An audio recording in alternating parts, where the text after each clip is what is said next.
ई हम बानी जैसे सॉक्स बिना जोड़ी के मेल ना खाला। चाहे हम कितना कोशिश काहे न कर ली, हम अकेले यूजलेस रहनी। हमरा एहसास भइल कि हमारा अस्तित्व तबाह लेकिन जिंदा नहीं है।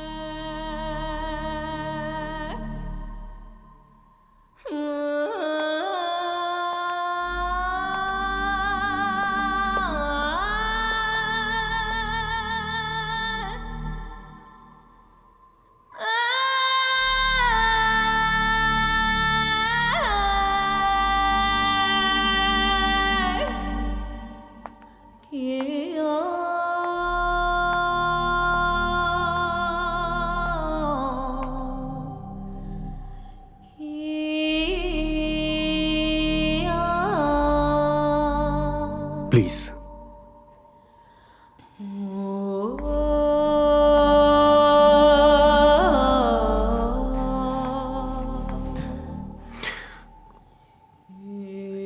हाय माया, हमार असली नाम राहुल है। ये अजीब है ना, हमने के वास्तविक होके के खातिर हमने के अपन सच्चाई दुनिया से छुपावे के पड़ेला।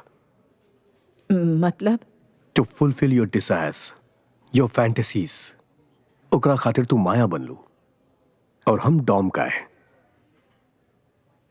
तू हमरा ईजा काहे बुलवले पड़ा? हमरा से काहे मिले चाहत रहला? माया, वी आर ऑल टू पीपल। एगो जौन हमनी दुनिया के दिखावेली और दूसर जे हमनी के अलावा केहू और ना जानेला। हमनी के फैमिलीज, क्लोज फ्रेंड्स, वो भी हमनी के 70-80% जाने ले। हमनी के गर्लफ्रेंड्स, वाइफ्स, तारा केस में हस्बैंड या बॉयफ्रेंड्स, वो शायद कुछ और जानत हुई हैं।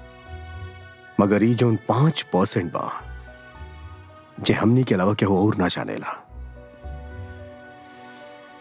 वो है 5% हम तारा साथे शेयर करब।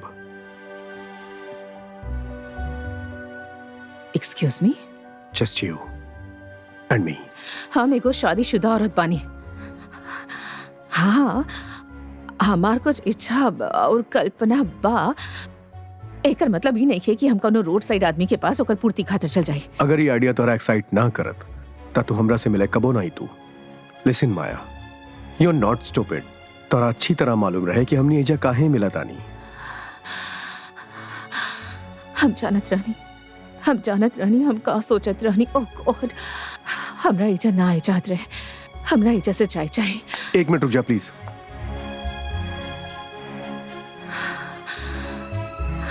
हमें कोई ईमेल आईडी बने ले पानी, maya@rahul@gmail.com। ओकर पासवर्ड बा द 5%। हम ड्राफ्ट सेक्शन में फैंटेसी पोस्ट करब हर दिन 1 हफ्ता खातिर।